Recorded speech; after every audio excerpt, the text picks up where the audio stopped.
Hey, what's up everyone? This is Anthony from Anthony's Customs, and for this review we are looking at the Star Wars Black Series 6-inch Anakin. This is the grown-up Anakin, where he has the scar on his face and is either happy or sad, and he has blue or red eyes accordingly, clean or dirty hair accordingly.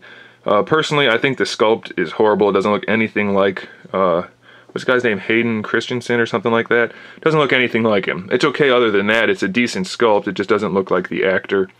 The figure is actually pretty good. I like this figure a lot. I think they did a good job with the suit, with the mix of the cloth and the plastic parts. It looks pretty good. The articulation's pretty good. We'll go through it all, but just as an overview, it's a pretty nice figure. The only thing really holding it back is the head sculpt.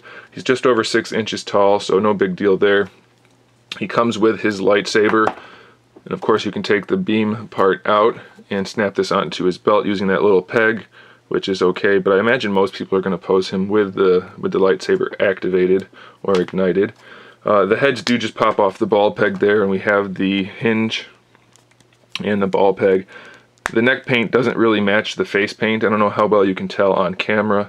In person, it's pretty obvious. It's not so much so that it's going to be a problem necessarily, but it is obvious that it doesn't match. This is hard plastic here, but you can still get the shoulders posed pretty well. We have a ball hinge up there, so no problems really. We have this swiveling bicep hinge, which gives us almost a 45 or a 90 degree bend. We have the swiveling wrist hinge, which is okay. He seems to have a bit of a trigger finger there, but I think that'll be alright for posing him if we need to with the lightsaber. This side, same articulation, but we have obviously the different sculpt, which is nicely painted and nicely sculpted, so that's good.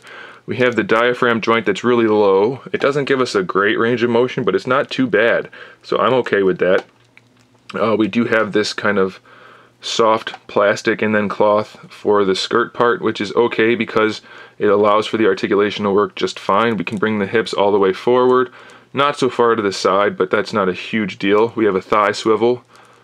Is there a waist swivel? Oh, there is a waist twist in there also under the belt. I didn't even notice that before, so that's good. Extra articulation's a good thing. We do have thigh swivels in there though. They're a little stiff, but they do work. We have double jointed knees. Pretty good range of motion.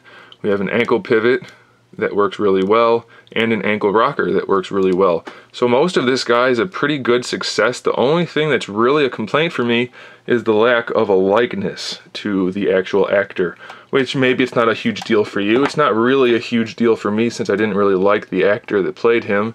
It just would have been nice, since it is a movie figure, that it should look like the guy in the movie. But it's still a really good figure nonetheless. The lightsaber is nice and blue and translucent and looks good, so I'm happy with this guy. It's got pretty decent paint applications throughout. Could have used a little bit of shading on the clothes and maybe a little bit less glossiness, but still it's a pretty good figure and I definitely recommend it.